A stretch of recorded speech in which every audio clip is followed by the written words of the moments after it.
Hi, and welcome to VOW, Voices of Wisdom, the show that might not be for everybody, but everybody needs to watch this show. And I'm your host, Brenda Simmons. VOW is based on real relationships, and I bring topics that are informative, educational, and sometimes controversial. Today, our topic is Mission Accomplished. Raphael Ministries, whose name is derived from the Aramaic words Raphael, meaning healer, and El, meaning God. Their mission is to bring the healing arts of medicine to the people of the world, and their name reminds them of only God can heal, and we are his instruments in that of healing. And I'm honored today to have two of those wonderful instruments with us today live on this show, Dr. Florence Rolston and Anne-Marie Wellins, RN. Welcome. Thank you, Brenda. That took a little bit today. We had a wonderful, rough day today, all this rain we're having today. Yeah. Wonderful for the hair and all that good stuff. We're going to talk a little bit about your background. We'll start with you, Anne-Marie. You are RN. What is your background? Where'd you get your education from? Well, I've been a nurse for 25 years. And That's all? That's all. Just 25 years? I have my master's degree in nursing from Columbia University. I am currently in a postmaster's nurse practitioner program at Stony Brook. I've worked in various clinical, educational, and administrative positions over the course of the 25 years. Currently, I'm working at Southampton Hospital in the ambulatory surgery unit. And I should be finishing my program May 2012. That's great. That's great. That's great. And Dr. Rolston? I am a physician. I'm an obstetrician gynecologist. I received my medical school training at Morehouse School of Medicine in Atlanta, and I did my OBGYN residency at Stony Brook. And following that, I came out to the East End to practice, and I've been in practice for almost 14 years with Hampton's Gynecology. I remember I was so excited when I heard that you were coming to GYN. Because that was my doctor's office for a long time. And I came in there and I saw this sign that said they had a new GYN. So we were just happy to see you come. And I'm sure you were very welcome. You've been here how long now? It's been almost 14 years. 14 years. Yes. Time flies when you're Yes. having fun. So today we're talking about this mission that you guys have always gone on from the Raphael Ministry. Could you just guys tell us, take turns, whichever one you want to go first. Tell us about how you got involved and why you got involved in this mission. And I think you were telling me earlier about some statistics. Well, I guess I'll start. Yeah. Raphael Ministries is sort of a grassroots nonprofit organization. Oh, okay. And we got started really back in 2007. Like 4 years ago. 2007. Through the efforts of our leader, Dr. Scott Silverberg, and Pastor Labutu Nsofu, who is the pastor of Victory Bible Church in Kitwe, Zambia. Okay. Scott and Labutu had known each other many years before when Scott was in training at Stony Brook, and Labutu was here doing getting his ministry started. Over the years, they had talked about, working together in some capacity, and several years ago, Labutu came and Scott invited me to one of the talks that he gave to talk about the health issues in Zambia. His church, Victory Bible Church, had adopted the maternity ward of the local hospital as part of their outreach. And his church wanted to improve the health of their local community, and that was one of the ways that they thought they could get involved. So when he came and gave his talk, and Scott and I talked about it, we decided to try to organize a medical team to go to Zambia and to help in the health ministry. So that's really how we got started.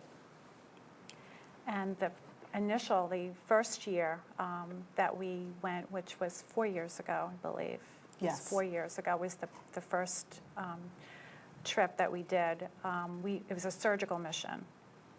It was, basically a group of surgeons and OR nurses and recovery room nurses went to the charity hospital in Kitway. Okay. And it was organized through the pastor, before we, to sort of lay the foundation of, when we're coming and to kind of help organize patients that we would be operating on. That initial trip was just surgical. Then subsequent trips have a medical team to it. So now it's surgical and medical. So there's a group that stay in the hospital and do the surgeries, and Florence is part of that, although you've gone out into the bush and the field as well, I believe. I did on the initial scouting trip, yes. And then the subsequent trips, the medical team part is started out very small with a few physicians and 2 nurses, and then grew, where there's, 6 to 7 practitioners with nursing to go out into the various clinics in the Kitwe area, outside the Kitwe area, which is northern Zambia, by pretty close to the Congo border. So there's those 2 parts are expanding, the medical part as well as the surgical part. And then we also have the education part, which has come which about is in the last also- couple of years. So we felt that was important because while, we could do great things while we were there, we wanted to really try to have an impact Right. beyond the time that we were there. So one of our team members has organized an education piece to teach particularly the nurses in the hospital how to do effective resuscitation on newborns when they're born in distress. Unfortunately, Zambia has a very high neonatal mortality rate. Really? And so one of the things we thought we could do was educate the staff on how to prepare for a newborn that might be in trouble.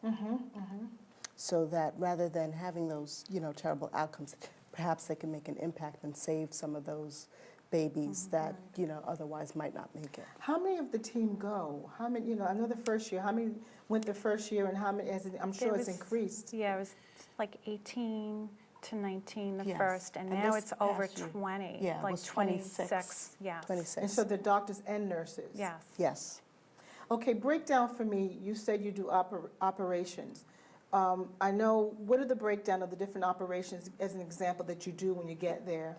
Well, this past trip that we just did, we did 69 surgery cases. Excuse me? Yeah, You said 6'9"? 69 in the 4.5 days that we were there. Yeah, we were very busy.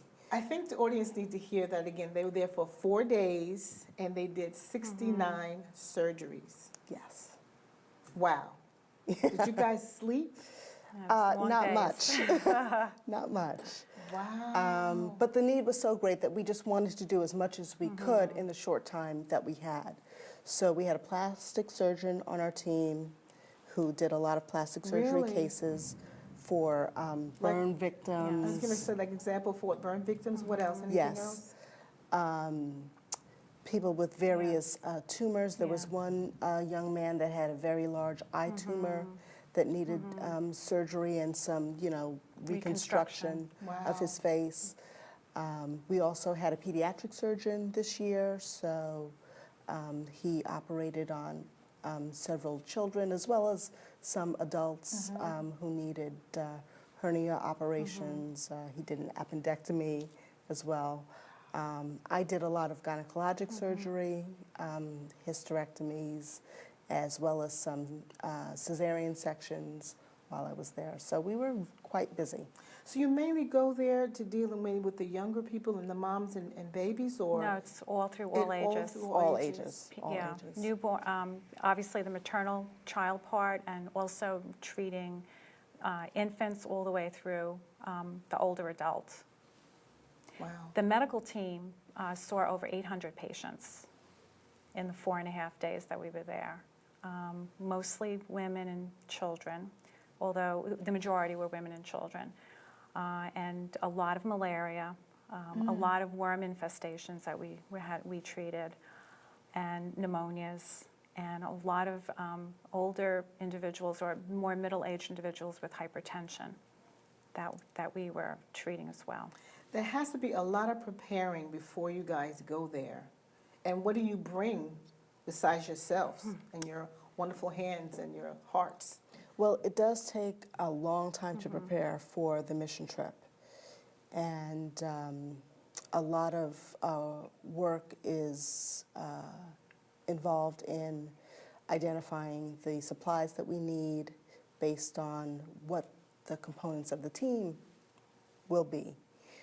So if we know that we're going to have, for example, a pediatrician and a plastic surgeon, the plastic surgeon knows he's going to need a certain amount of equipment to do his cases, so we have to prepare all of the surgery supplies, the gowns, the gloves, the instruments, the drapes.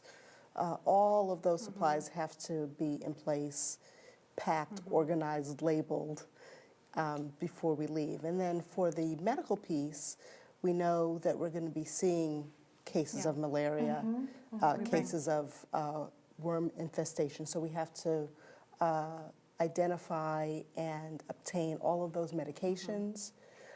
We brought also a lot of antibiotics, hypertension medications.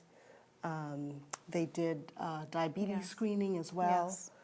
So we needed supplies for testing blood sugar. All of those things, again, have to be brought, packed, organized, before we can leave. There were about probably 40 crates and boxes that we had to bring. 40 Yeah, crates? yes. Wow. And all those surgical trays, which we have to bring back with us, because they get recycled. And whatever supplies we can leave, we do leave there. But it's a tremendous amount of coordination and hard work for the team. It takes really months of preparation. And also, we also learn from each trip. We know as each trip that we do, it gets more organized. Right. We learn, and then Right, we're better prepared for the Right, next right. for For the next trip. Yeah. So obviously, then ahead of time with the surgeries that are going to happen, or the health of the people, and who you're going to treat, or you. We don't always don't know always that. know. Yeah, they're not. It's not like there's a team that goes prior, like some other missions. They go and identify cases, and then the team comes in based on those cases. Basically, the surgical team, as well as the medical team, it's whatever you have in front of you that if you can help that individual, if it's a feasible type of surgery, it'll be done. Or if it's something that we can manage on the medical end, it will be managed to the best of our ability. Now, the church there, they do notify the local I was population going to ask Yeah. you that we're coming, was gonna ask and you they that. tell Yeah. them what kinds of services we're going to be providing. So they do have an opportunity to recruit patients for us to see, and then it's up to the team members to do the triage to figure out, Right. whether this person needs surgery or whether they need to go to the medical team, what kind of treatment they need. So they have to be kind of organized then when you guys get there. Yes. And knowing, maybe even having appointments. I guess, does everybody have appointments, or they're Well, just lined up? How they're does that? I mean, I'm trying to picture that in my mind. How At the to- hospital, the word gets out that the team is going to be there from which date, whatever days we're going to be there. So they will come to the hospital and they'll wait right outside the surgical theater. They call it the operating theater. And actually, the physicians will evaluate those patients. For the medical team, they know, like, we're at various clinics. Like, we use a school for one of our clinics, and they know which day we're going to be there. Also, we have to have translators, and the church helps with that. They supply, because not everybody speaks English, so we need to have those translators.